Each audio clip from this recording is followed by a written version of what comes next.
आज की हमारी कहानी है लक्ष्य का महत्व।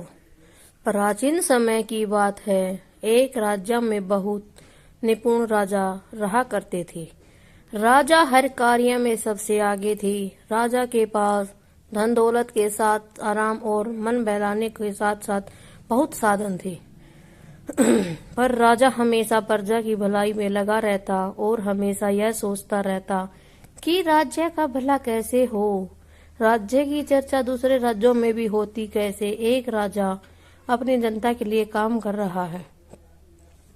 यह बात एक दूरदर्शी राज्य के राजा तक पहुंचती है। वह अपने साथी को राजा के इस व्यवहार का अध्ययन करने के लिए भेजता है। राजा दूसरे राज्य से आए उस सिपाही को मेहमान बनाकर उसका बहुत स्वागत और सत्कार करता है।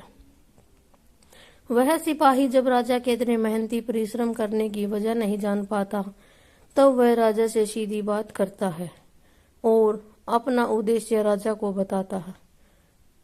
राजा उस सिपाही से कहते हैं, मैं तुमको इसका जवाब जरूर दूंगा, पर इसके लिए तुमको मेरा एक काम करना होगा।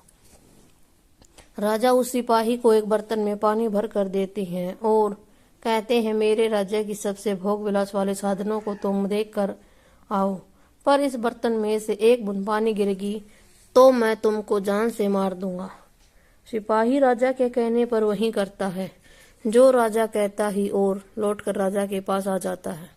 राजा उससे पूछते हैं, बताओ तुमको सबसे ज्यादा क्या पसंद आया। वह सर झुकाकर कहता है, महाराज मेरा पूरा ध्यान पानी पर था, इसलिए मैं ज्यादा कुछ देख नहीं पाया, आप मुझे क्षमा करें।